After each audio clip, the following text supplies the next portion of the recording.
네, 오늘은 이 목회 안내 주간 네 번째 시간입니다. 우리가 이 미래 공동체 사역 그리고 앞으로의 방향 그리고 오늘 아까 오전에 광고 드린 대로 교육에 대한 부분을 좀 중점적으로 함께 다루며 은혜를 나누려고 할 텐데요. 목회 안내서에도 나와 있듯이 이 예수님 사역의 중심은 하나님 나라였습니다. 이미 임하신 그리고 이제 곧 임하실 그 하나님의 나라를 증거하는 사역을 예수님께서는 중점적으로 해 오셨는데 이것을 위해 예수님께서 구체적으로 어떤 사역을 하셨는가 크게 세 가지 사역으로 나뉘죠. 우리 PPT를 함께 보시겠습니다. 네, 교회의 본질적인 사역이라고 되어 있습니다. 이게 바로 예수님께서 당시에 이 땅 가운데 오셔서 하셨던 크게 세 가지의 사역인데요. 첫 번째는 가르치는 일, 이것을 디다케라고 하고, 두 번째 복음을 전하는 일, 이것을 케리그마라고 합니다. 그리고 봉사의 사역, 디아코니아라고 하는데 우리가 이 중에서 오늘 이제 살펴볼 내용은 바로 디다케, 가르치는 일에 대한 사역의 내용입니다. 우리는 이 흔히 교회 교육을 이야기하면은 이제 대부분 수직적 차원이다라고 이야기를 하는데요.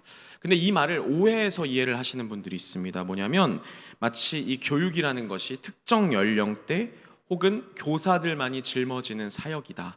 그리고 어른이 되어서는 신앙적으로 어느 정도 성장을 하면 교육이 필요 없고 그것은 나와 크게 관련이 없는 일이다라고 이해하시는 분들이 많다라는 것이죠. 하지만 이 교육이라는 것은 모두의 것입니다. 모두의 것. 모두가 대상이고 모두가 주체여야 하는 사역이 바로 이 교육에 대한 사역입니다. 그렇기 때문에 오늘 함께 나누는 이 모든 내용들이 나와 관련이 없다. 그냥 교회 학교가 이렇게 운영되는구나라는 것을 알기 위해 왔다라는 마음이 아니라 정말 우리의 모두의 책임이다라는 생각을 가지고 함께 이 말씀을 듣고 나누어 주셨으면 좋겠습니다. 네, 그렇다면 우리가 흔히 이해하고 있는 이 교육, 그러니까 구체적으로 신앙 교육이 이루어지는 그 곳이 장소가 어디라고 우리는 이해하고 있습니까? 당연히 대부분 교회다라고 생각하실 겁니다. 당연히 맞는 이야기입니다. 가르침이 교회의 본질적인 사역이 되어야 한다라고 말씀드렸던 것처럼 이 교회는 가르치는 곳이고 또 가르침을 배우는 그러한 곳입니다. 예수님께서도 역시 성전에서 늘 가르치셨고 많은 이들이 그것을 배우고 삶으로 실천하기 위해 노력해 왔다라는 것이죠. 그런데 이처럼 교회가 가르치는 곳이라는 사실은 누구나 다 인정하고 아는 사실입니다. 그곳에서 우리가 말씀을 배우고 복음을 배우고 진리를 배우기 때문이죠. 그런데 하지만 조금 더 구체적으로 우리가 생각을 해볼 때 그러면 우리가 이렇게 진리와 복음을 배우는 교회가 과연 어떠한 곳인가에 대해서도 더불어 생각을 해봐야 한다라는 것이죠. 우리는 이 교회라는 개념을 굉장히 한정적으로 생각을 합니다. 왜냐하면 흔히들 이 교회를 보통 성전이라는 개념으로 이해하기 때문이죠. 이 성전이라는 곳은 제사와 의식, 즉 제의를 중요하게 생각하는 곳입니다. 그렇기 때문에 예배의 장소, 예배의 형식이 굉장히 우선순위가 되고 중요하게 여겨지는 곳이죠.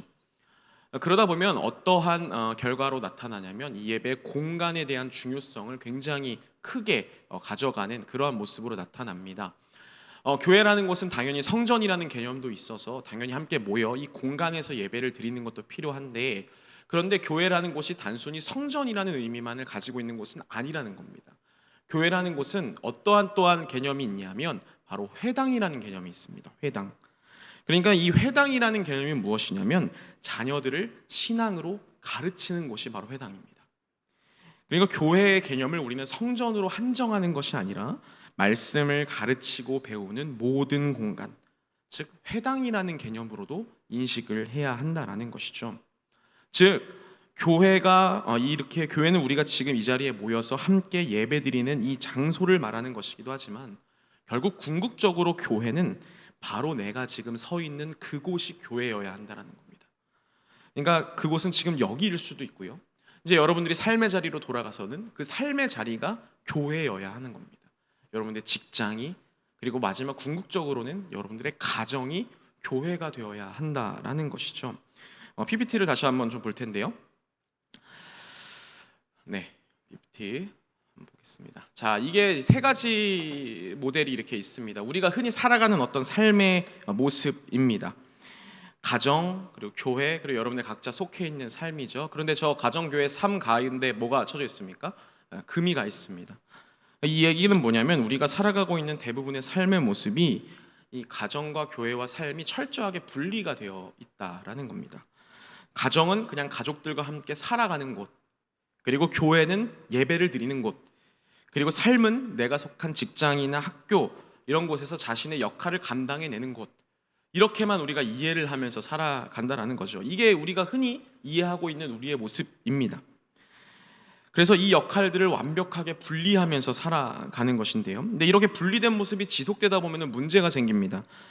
가정에서 혹은 삶에서 부딪히는 문제를 우리가 신앙적으로 대응할 수가 없는 것이죠. 이것에 대해서 우리가 인식을 하지 못하는 겁니다. 그러니까 교회 안에서 생기는 여러 가지 일들은 우리가 기도도 하고 열심히 이겨내려고 하고 하나님을 의지하며 나아가려고 하지만 우리가 가정에서 겪는 문제를 신앙적으로 대응을 하고 신앙적으로 대처하는 것에는 익숙함을 느끼지 못합니다. 어색해하는 겁니다. 그러니까 이게 뭐냐면 가정과 교회의 삶이 우리가 철저하게 분리되어 있다라는 것이죠. 그러면 자녀를 위해서 예를 들어서 자녀를 위해서 기도해 주신다고 할 때 교회에선 열심히 기도하시죠. 새벽에 나와서 아니면 각자의 자리에서 기도하시지만 막상 여러분들이 집에 가가지고 우리 아버지들이 우리 자녀 머리에 손 얹고 기도해 주시고 이런 것들 여러분들 해보셨습니까? 해보신 분들도 당연히 계시겠지만 저도 이런 거를 막상 제 아내에게 혹은 제 아들들에게 할 때는 저도 어색함이 느껴져요. 아들에게 이렇게 손을 얹어서 잘 때마다 기도해주는 그 모습이 아직도 조금 어색합니다. 이거 우리가 이 가정과 교회와 삶을 조금은 분리해서 생각하면서 살아가고 있다라는 것이죠. 그리고 우리가 이렇게 분리된 삶을 살아가다 보면 이 신앙인으로서 우리가 세상 속에서 빛으로 소금으로 살아가는 것이 쉽지 않습니다. 그러니까 신앙이라는 단어가 오직 교회에만 해당되는 것이다. 우리가 그렇게 인식을 한다라는 것이죠. 결국 우리의 삶에서 말씀을 온전하게 살아내지 못하는 결과가 나타나는 겁니다. 근데 이 코로나로 인해서 이러한 삶의 모습이 더 심해졌습니다. 가정과 교회와 삶이 완벽하게 분리된 모습. 이러한 것이 오히려 더 많이 나타나고 있다라는 것이죠. 그런데 우리가 추구해야 할 모습은 이러한 모습이 아니라요. 다음에 보면 이러한 모습입니다. 그러니까 철저하게 분리되어 있는 게 아니라 가정과 교회와 삶이 양방향 화살표로 그려져 있죠. 이 얘기는 뭐냐면 언제든지 그 역할을 대체할 수 있다는 겁니다. 그러니까 교회가 가정이 될 수도 있고 교회가 삶이 될 수도 있다라는 겁니다. 이렇게 가정과 교회와 삶이 유기적으로 움직이면서 결국에 모두가 교회가 되는 것, 이것이 우리가 궁극적으로 추구해야 될 삶의 모습인데 사실상 이렇게 살아가는 것이 쉽지 않다라는 것이죠. 근데 그러니까 이 말을 다시 한 문장으로 바꾸면 가정이 교회가 되고 교회가 가정이 되어야 한다라는 겁니다. 물론 삶도 당연히 교회가 되어야 하는데 오늘은 우리가 가정에 대해서 좀 집중적으로 이야기를 나누려 하니까 이러한 표현을 쓰도록 하겠습니다. 교회가 가정이 되고 가정이 교회가 되는 것, 이것이 우리가 추구해야 할 우리의 삶의 모습이라는 것이죠. 자, 이렇게 가정이 교회가 되고 교회가 가정이 되기 위해서 우리가 이 신앙적인 교육을 굉장히 잘 하고 잘 받아야 합니다. 그래서 이것에 대한 실천 방안을 교육적으로 조금 우리가 풀어내서 올 한 해 우리 미래 공동체뿐만 아니라 우리 함께 있는 모든 성도님들이 같은 마음으로 조금 이러한 모습으로 나아갔으면 하는 바람이 있는데요. 자, 그것이 무엇이냐면 가정이 교회가 되고 교회가 가정이 되는 건 말씀드렸고, 자, 실행 방안이 첫 번째 두 가지가 있는데 첫 번째가 뭐냐면 세대를 통합하고 전 학년제로의 전환을 하는 것이 필요하다라는 겁니다. 교육적으로. 말이 조금 어려울 수 있겠지만 좀 쉽게 풀어서 설명을 드리겠습니다. 우리가 자녀들이 지금 다니고 있는 학교 그리고 우리가 경험한 학교 교육은 대부분 어떻습니까? 학년제를 바탕으로 하고 있습니다. 그런 모습이 이제 자연스럽게 교회로 스며들게 되는 것이죠. 그러니까 학년에 따라 진급하는 학교식 교회가 된 겁니다. 그래서 우리가 이 자녀들이 배우는 이런 공동체를 흔히 뭐라고 이야기합니까? 교회 학교다 이야기합니다. 교회 학교다. 그래서 이 학년을 나눠서 이 그룹을 지어서 부서를 나누고 전형적인 학교 교육의 모습이거든요. 근데 우리 교회는 이 교회 학교라는 말 대신 무슨 말을 씁니까? 미래 공동체라는 말을 씁니다. 저는 이제 처음 이 교회를 부임해서 이 미래 공동체라는 단어를 쓰는 거 보고 너무 되게 좋더라고요. 그 말 자체가 주는 의미가 너무 뜻깊고 저에게 참 좋은 의미로 다가왔습니다. 왜냐하면 이 기독교 교육에 있어서 제일 중요한 게 뭐냐면 통합과 융합이라는 겁니다. 우리가 흔히 이 미래 공동체 자녀들을 일컬어서 뭐라고 이야기합니까? 다음 세대라고 이야기하죠. 다음 세대. 그러니까 지금 교회를 이끌어가고 하나님의 사역의 중심이 된 우리와 같은 세대를 이어서 향후 교회를 이끌어갈 자녀들을 지칭하는 말로 우리는 흔히 다음 세대다라는 말을 되게 많이 사용합니다. 근데 저는 이렇게 다음 세대라는 말을 그렇게 선호하지 않습니다. 왜냐하면 하나님께서는 현재 세대와 다음 세대를 분리해서 하나님의 일을 진행하시지 않기 때문입니다. 즉 다시 말해 하나님의 일은 세대를 막론하고 연령을 막론하고 이루어지는 것입니다.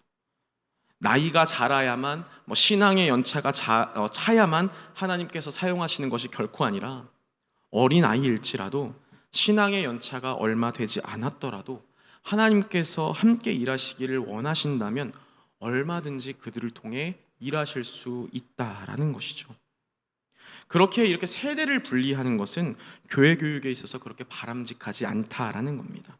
하나님께서는 모두가 함께 하나 되어 일하기를 원하신다라는 것이죠.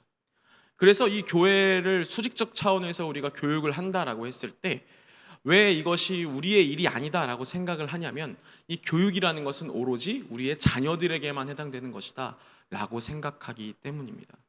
하지만 이 교육적으로 이 기독교 교육에 있어서 우리가 통합과 융합을 중점적으로 해서 나아가야만 우리의 가정이 교회가 되고 우리의 삶이 교회가 될 수 있다라는 것이죠. 이게 도대체 무슨 말일까? 제 삶에서 그런 경험은 없었을까? 한번 고민을 해봤는데요. 제가 예전에 고등학생 때 처음 예수님을 믿고 신앙생활을 하면서 이제 신앙의 연차가 많이 차지 않았을 때 고등학교 3학년이 이제 되었는데 이제 보통 고등학생들은 수학 여행을 고등학교 2학년 때 갑니다. 이제 고3은 수험생이기 때문에 어디 밖에 나가지 못하거든요. 저희도 이제 제주도를 다녀왔고 이제 고등학교 3학년이 되어서 저희 후배 학생들이 제주도를 가게 된 겁니다. 근데 어느 날 저희 후배 친구 한 명이 저에게 와서 형 고민이 있습니다 이렇게 얘기를 하는 거예요. 그래서 무슨 고민이냐라고 물어보니 이 수학여행 일자를 보니까 이제 평일날 가면은 학업에 지장이 있으니까 주말을 껴서 간다라는 거예요. 그런데 부활주의를 껴서 수학여행을 간다라는 겁니다. 교회에서 가장 중요한 절기고 기쁜 절기인 이 부활주일에 자기가 교회를 가고 싶어서 예배를 드리고 싶어서 선생님한테 얘기를 했더니 선생님께서 안 된다라고 이야기를 하셨다라는 겁니다. 근데 그때 무슨 마음이 들었는지 모르겠는데 제 친구 지금 제 친구도 저희 교단에 있는 저희 소망교회에서 부목사로 사역하고 있는 제 고등학교 친구가 있는데 그 친구와 함께 무슨 용기에서인지 모르겠는데 교감 선생님을 찾아갔어요. 교감 선생님을 찾아가서 얘기를 한 겁니다. 학생이 선생님에게 선생님 이게 말이나 됩니까? 우리 기독교인들에게 부활주일이 얼마나 중요한데 지금 이럴 수가 있는 겁니까? 막 따진 거예요. 지금 생각해 보면은 지금 하락을 해도 못하는 일을 고등학생 때 그렇게 한 겁니다. 근데 선생님께서 그 얘기를 들으시고 무슨 반응이셨냐면 야 뭐 쓸데없는 소리 하지 말고 가 이게 아니라 야 내가 그걸 생각을 못했네. 선생님 교회 안 다니시는데 그렇게 반응을 하시는 거예요. 근데 이미 다 숙소도 예약이 끝났고 다 결정이 났으니 그러면 그날 오전에 버스를 대절해서 예배를 드릴 친구들을 근처에 큰 교회에서 예배 드릴 수 있게 한번 진행해 보겠다. 그렇게 이야기를 하시는 거예요. 그래서 실제 저희 후배들이 제주도에 가서 제주도의 제일 큰 교회에 이제 연락을 미리 해가지고 버스로 교회에 갔다 오는 일정을 그 수학여행 일정에 추가를 해서 진행이 된 거예요. 제가 그 일을 딱 겪고 나서 저는 그냥 그러고 있었는데 선생님들 몇 분이 교회를 다니시는 선생님들 몇 분이 저를 찾아오셔서 얘기를 하시는 거예요. 내가 너한테 많이 배웠다. 너한테 많이 배웠다. 나도 용기를 내지 못했던 그 일을 너희가 해줘서 참 고맙다. 이런 얘기를 하시는 겁니다. 우리가 보통 우리 자녀들 보면 그냥 아직 어려 보이고 아직 아무것도 못할 것 같지만요. 이 아이들을 하나님께서 사용하셔서 하는 일들은 정말 어마어마하고 무궁무진하다라는 겁니다. 오히려 어른들이 자녀에게 배운다라는 표현을 쓸 수 있게 되는 거예요. 그러니까 이 교회 교육이라는 것은 결코 우리가 일방적으로 아이들에게 가르치고 내리는 것이 아닙니다. 우리 역시도 자녀들에게서 배우고 함께 합력하여 하나님의 일을 이루어가는 거예요.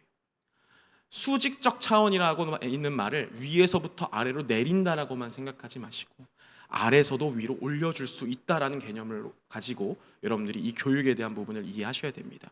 그렇기에 우리가 이 전 세대로의 통합, 이것이 우리 교회 학교 더 나아가 미래 공동체에 있어서 굉장히 중요한 실천 방안입니다.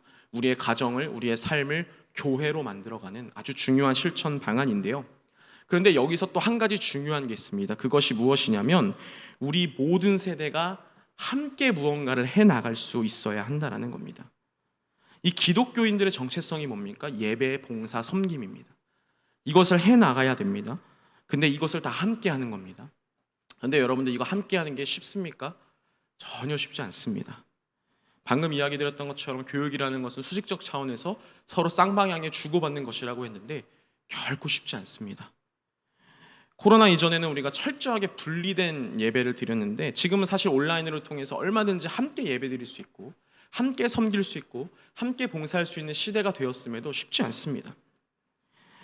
이 함께 예배를 드리는 것만 봐도 이 자녀들도 어른들도 별로 좋아하지 않죠. 불편하고 답답합니다. 아이들 수준에 맞추어서 예배를 드리면 어른들은 아이들의 하는 행동들을 그냥 발표해 보듯이 구경을 하게 되고, 그리고 어른들 수준에 맞추어서 예배를 드리면 아이들이 힘들어합니다. 그래서 이러한 세대 간의 간극을 줄여야 우리가 전 연령대 통합과 화합이 이루어지고 세대 통합을 통해서 우리가 함께 한 마음으로 나아갈 수 있다라는 것인데요. 그러려면 무엇이 필요하냐? 바로 공감을 회복하는 것이 필요합니다. 공감을 회복하는 것. 사실 이게 굉장히 중요한 건데요. 요즘 어린 자녀들에게 어떤 사람을 제일 싫어하느냐라고 물어보면 대부분 뭐라고 대답하시는지 아십니까? 저는 꼰대를 싫어합니다. 이렇게 얘기합니다. 어린 자녀들이 다 그렇게 얘기해요. 이 꼰대라는 사람들이 어떤 유형의 사람들일까요? 주로 나 때는 말이야 라는 말로 대변되는 사람들이 꼰대라고 합니다. 나 때는 말이야, 내가 어릴 땐 말이야, 뭐 이렇게 했다라는 거죠. 다른 말로 바꿔서 공감을 하지 못하는 사람들이에요. 요즘 이 시대는 이 세대 간의 간극이 점점 더 벌어지고 있습니다. 개인주의가 팽배해지면서 공감 능력이 떨어지고 있다라는 거죠. 요즘 TV 프로에 보면은 어린 자녀들이 너무나도 문제를 많이 일으켜서 부모님이 상담을 하기 위해 데리고 나와서 관찰 카메라로 찍고 상담을 받는데 대부분 해결 방안이 솔루션이 어떻게 나오냐면 부모가 자녀에게 공감해주지 못하니까 아이가 이런 행동을 하는 겁니다 라고 그렇게 다 나옵니다. 결과가 그만큼 우리가 서로를 공감하고 있지 못한다라는 거죠. 사실 우리도 그렇지 않습니까? 우리가 살아온 삶의 경험 때문에 자녀들의 문제 그리고 지금의 상황에 공감하지 못하다 보니까 이 세대 간의 간극이 점점 더 벌어지고 있다라는 겁니다. 아주 실제적인 예를 들어서 찬송가를 요즘 자녀들 잘 모르죠. 근데 이제 어르신들께서 되게 찬송가를 모르냐, 찬송가를 배워라, 막 이렇게 이야기를 합니다. 그런데 막상 우리들은 그 자녀들이 어떤 찬양을 부르는지 모릅니다. 그 자녀들이 예배 안에서 어떠한 노래를 부르고 어떠한 찬양을 통해 하나님을 높이고 있는지 모른다라는 거죠. 그런데 아이들에게 찬송가를 강요합니다. 물론 찬송가 좋습니다. 중요합니다. 그것은 아이들이 나이가 들어가면 점점 그 찬송가 안에 스며들어가는 것이고요. 근데 막상 우리가 자녀들은 어떻게 예배드리는지 전혀 모른다라는 것이죠.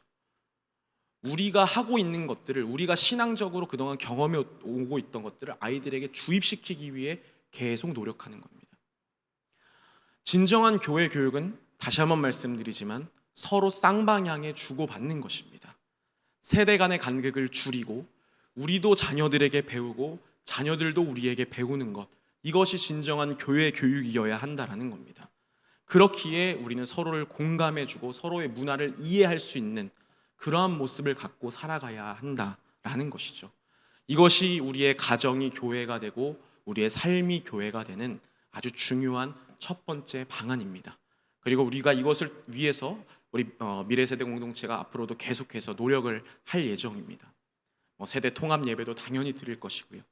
그 다음에 함께 부모님들을 초청해서, 코로나가 조금 나아지면 우리 부모님들을 초청해서 함께 예배를 드리고, 우리 자녀들이 어떻게 예배 드리는지, 어떠한 찬양을 부르고 어떠한 말씀을 듣는지를 우리 부모님들도 보고 배우는 겁니다.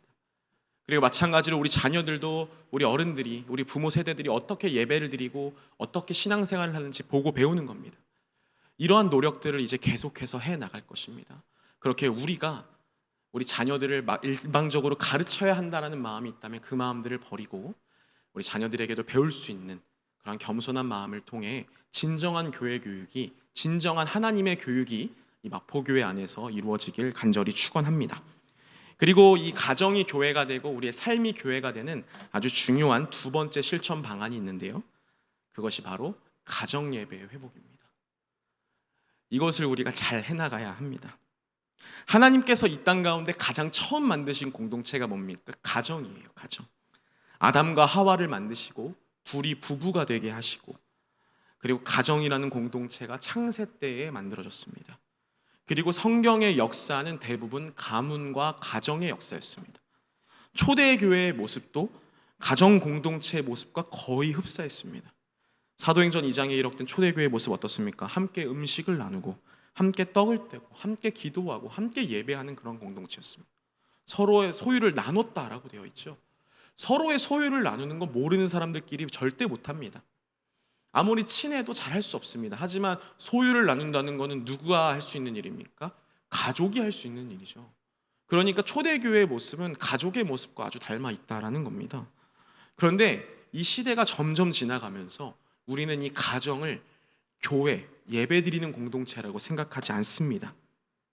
가정에서 예배를 드린다는 것 생각만 해도 어색하고 불편하죠. 그럼에도 불구하고 우리는 가정에서의 예배를 회복해야 합니다. 가정을 교회로 만들어야 한다는 겁니다. 가정이 교회가 되기 위해 가정 예배를 드리며 그 예배가 가정 안에서 회복되기를 위해 기도할 수 있어야 합니다. 전혀 안 될 것 같지만 어떻게 내가 집에서 어떻게 예배를 드리지 엄두도 안 나지만 이러한 대부분 회의적으로 정말 시도해도 잘 안 되는 것이 사실이고 여러분들 경험해 봤지만 참 힘든 일이긴 하지만 그래도 우리가 이 가정 안에서 예배를 드리고 가족들끼리 함께 예배를 드릴 수 있도록 많은 노력들을 기울이고 기도해야 한다라는 겁니다. 저도 사실은 이러한 것에 회의적이고 이것이 과연 가능할까 의구심이 들었는데 이번에 제가 저의 마음에 아주 큰 확신을 주는 한 경험을 했었습니다. 저에게 늘 항상 마음의 짐이자 기도의 제목이 있는데요. 그것이 무엇이었냐면 바로 저희 아버지의 믿음이었습니다. 저희 가족이 저희 어머니 이제 권사님이시고 저희 아버지가 교회를 이제 안 다니셨는데 늘 고민이 많았고 사실 아버지의 구원을 위해 항상 기도했었죠. 물론 이제 처음에는 이 목회자의 길을 가는 것이 힘드니까 좀 반대를 하셨지만 그래도 목사가 되고 나서 정말 많은 응원과 도움을 아버지께서 주셨고 그래서 이 아들이 목사이다 보니까 아버지께서 교회를 안 다니시더라도 이 양심의 꺼리낌이 되는 행동들을 최대한 자제하면서 그렇게 사셨습니다. 예를 들어서 저희 아버지가 이제 중장비 운전, 포크레인 운전을 이제 하시는데 포크레인 운전을 하시고 그렇게 힘든 일을 하시는 분들 대부분 이 힘든 것들을 해소하기 위해 술과 담배를 늘 하십니다. 저희 아버지도 술, 담배 참 좋아하세요. 그런데 이제 포크레인 안에서 이제 일을 하시다가 담배를 피고 싶은 거죠. 근데 저희 아버지가 또 아들이 목사라고 룸미러에다가 십자가를 걸고 다니십니다. 그럼 이제 어떻게 해요? 십자가 앞에서 담배 피는 게 양심적으로 거리낌이 있는 거예요. 그러니까 담배를 피실 때는 십자가를 룸미러 뒤로 넘겨서 숨기는 겁니다. 막 넘겨서. 아버지가 그렇게 노력을 하신다는 걸 제가 알아요. 참 감사하고 참 그래서 계속 기도를 하고 있었는데 얼마 전 명절에 제가 고향집에 다시 방문을 했습니다. 근데 갔는데 집에 가구가 다 바뀌어 있는 거예요. 그리고 방에 들어갔더니 집안에 성경책이 엄청 많은 겁니다. 그래서 제가 저희 어머니한테 아니 무슨 집에 갑자기 성경책이 이렇게 많아졌냐 라고 물어봤는데 이제 어머님께서 이야기를 해주시기를 이제 아버지와 함께 강원도 제 화천이 고향인데 그래서 화천에 있는 그 화천군에서 운영하는 합창단에 이렇게 늘 취미생활로 같이 참여를 하셨었는데 근데 그 합창단을 함께 하시던 분이 여자분께서 목사님이 되신 거예요. 그래서 교회를 개척을 하시고 이제 건축을 진행을 하시게 돼서 개척교회를 이제 진행을 하시는데 거기에 이제 개척 멤버로 함께 동참을 하시게 됐다라는 겁니다. 근데 이제 이 건물을 짓는 동안 예배드릴 장소가 없잖아요. 그래서 아버지께서 저희 집을 교회 예배 장소로 내놓으신 거예요. 그래서 저희 집에 이 교회가 된 겁니다. 얼마나 놀라운 일입니까? 그 성경책 다 뭐냐? 비치용 성경이라는 거죠. 비치용 성경을 거기 딱 해놓고 아버지가 그렇게 거기서 이제 집사 직분도 받으시게 된 거예요. 그래서 제가 참 감동이 됐습니다. 마당에 나갔는데 마당 하우스가 큰 하우스 안에 보면대랑 드럼이 있는 겁니다. 여기서 예배를 드린다라고. 아버지가 너무 기뻐하시는 거예요. 우리 교회 주일마다 찬양 소리가 나서 너무 좋다고, 우리 집안에. 그런 얘기를 아버지의 입으로 듣는데요, 정말 많이 눈물이 났습니다. 너무 감동도 많이 됐고요. 여러분, 가능합니다. 하나님께서 도와주시고 여러분들이 기도하잖아요. 우리 집이 교회가 되는 것, 우리 가정이 예배 드리는 장소가 되는 것, 충분히 가능한 일입니다.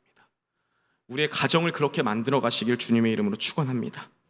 오늘 우리가 읽은 말씀, 이 고넬료의 가정에 대한 이야기인데요, 고넬료가 어떤 사람이냐면 당시 이 구원이라는 것이 이방인에게 해당되지 않는다라는 이 편견을 깨버리고 하나님께서 구원은 모든 이들의 것이다 라는 사실을 보여주는데 사용된 그릇 중에 한 명이 바로 이 고넬료라는 사람이었습니다.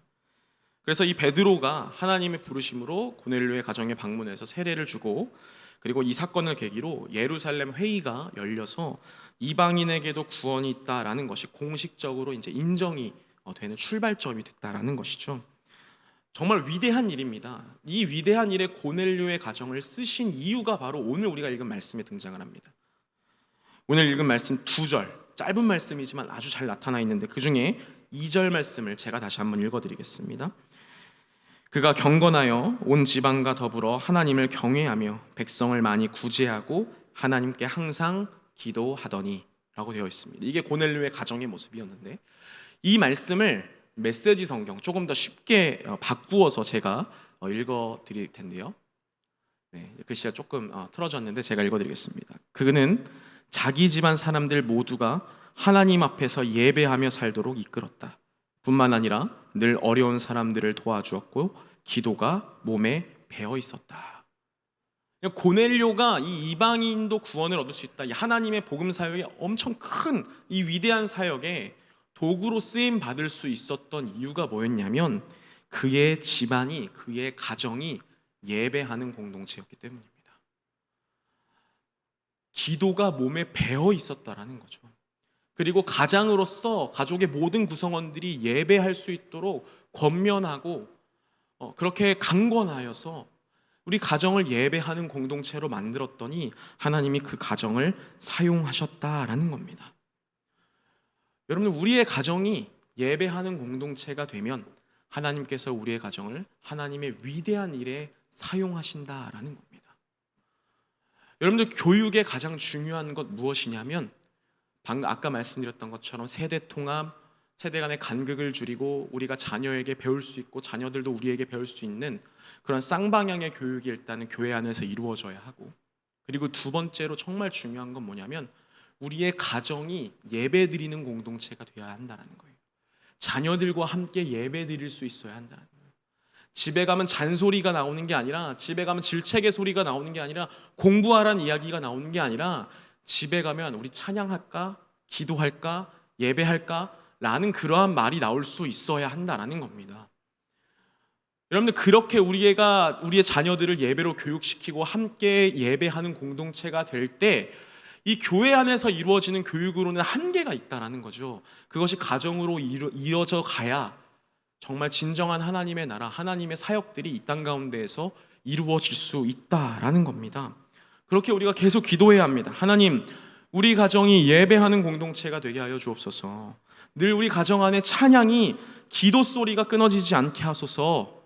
우리 자녀들이 집안에서 예배하는 그 모습들이 익숙해져 있을 때 그것이 계속해서 대물림이 되어서 교회 안에서 이루어지는 교육뿐만 아니라 그것이 가정으로 확장돼요. 우리의 가정이 교회가 되고 교회가 가정이 되는, 결국 궁극적으로 하나님의 놀라운 일들이 우리의 가정을 통해, 우리 교회를 통해 일어날 수 있다라는 겁니다. 그러한 가정이 되길 소망합니다. 이번 미래 공동체 주제가 뭐냐면요, 미래 공동체 어게인입니다. 코로나로 인해 무너져 있던 것들을 다시 회복하자라는 의미입니다. 무엇이 무너졌나요? 우리의 신앙이 무너졌고요, 우리의 삶이 무너졌습니다. 그리고 예배의 자리가 무너졌다라는 겁니다. 코로나 확진자가 참 많이 나오는 상황 속에서 아직도 우리 자녀들은 온라인으로 예배를 드리고 있습니다. 신앙의 교육을 해야 할 교회로 모이는 것조차 너무 힘들다라는 것이죠. 만약에 우리가 이러한 마음을 이전부터 품고 이 한국 교회가 이 교육이 단순히 교회 안에서만 이루어지는 것이 아니라 가정으로 확장되어 이루어져야 한다라는 것을 미리 알고 준비했다라고 한다면 저는 이 코로나 시대에 오히려 이 시기를 더 좋은 신앙 성장의 기회로 삼을 수 있지 않았을까라고 생각해 봅니다. 그런데 우리가 그러한 교육, 가정에서 예배드리는 것이 어색하고 불편하다 보니까 이런 상황이 되었을 때 집에서 예배를 드리는 게 힘든 거예요. 아이들도 온라인으로 예배를 드리는 게 쉽지 않는 겁니다. 그러면 그렇기에 우리가 오늘 이야기 드리는 이러한 방법들로 이러한 문제들을 타개하고 타파해 나가야 한다는 겁니다. 교회를 단순히 건물의 의미로만 한정지어 생각하지 않고 교회 본래 의미와 역할을 기억하여서 하나님을 예배하고 신앙의 교육을 받는 모든 공동체가 교회다라는 인식을 가지고 우리의 가정을 교회로 변화시킬 수 있어야 한다는 겁니다. 그래야 진정한 교육이 이루어진다라는 것이죠. 세대 간의 간극을 줄이고 서로의 공감을 회복하고 전 연령이 통합하여 함께 하나님의 일들을 감당하면서 결국 궁극적으로는 가정 안에서의 예배가 회복될 때 진정한 교육이 이루어지는 것입니다. 그것을 위해 우리가 오늘부터 사순절 가정 예배를 시작을 하죠. 책자를 나눠드렸습니다. 그냥 보시고 책꽂이에 꽂아놓고 그냥 교회에서 이런 걸 만들었구나 하고 넘어가는 것이 아니라 정말 진정으로 이 책을 통해서 가정과 함께 예배드리기 위해 이 가르침의 사역을 온전히 해나갈 수 있는 돌파구가 되길 소망합니다. 이 책자를 목사님들과 함께 만들면서 정말 많은 노력들을 했습니다. 정말 많이 힘썼고 정말 다 만들고 나서는 저희가 다 진이 빠져가지고 너무 막 진이 빠질 정도로 정말 열심히 최선을 다해서 만들었습니다. 뭐 단순히 우리가 이 정도를 했다라는 걸 보여드리는 의미가 아니라 정말 우리의 가정이 예배드리는 공동체가 되길 원하는 마음으로 만든 거거든요. 그러니까 이 책자를 이용해서 여러분들 함께 가정 안에서 모여서 예배하고 서로 기도 제목을 나누고 서로의 마음에 공감하여 세대 간에 하나가 되어 우리의 가정이 예배하는 공동체, 교회가 된다면 이 미래 공동체는, 아니 더 나아가 우리 교회는, 그리고 결국 한국 교회는 다시 회복될 수 있습니다. 다시 시작할 수 있는 것입니다. 어쩌면 이 코로나보다 더 큰 은혜가, 코로나 이전보다 더 큰 은혜가 우리의 가정 안에, 우리 교회 안에 임할 수 있다라는 것이죠. 그렇게 이 나누어 드린 책자의 내용대로 꼭 함께 했으면 좋겠습니다. 그리고 사순절이 지났을 때 우리의 가정 안에서 함께 예배드리는 그 모습이 너무나도 당연하게 느껴지는 그 날이 오길 소망합니다. 그렇게 우리의 가정 안의 예배를 잘 회복하셔서 우리가 정말 교회가 가정이 되고 가정이 교회가 되는 하나님께서 원하시는 교육의 모습이 우리 모든 우리 사랑하는 마포교회 성도들의 삶 가운데 임하길 주님의 이름으로 축원합니다. 기도하겠습니다.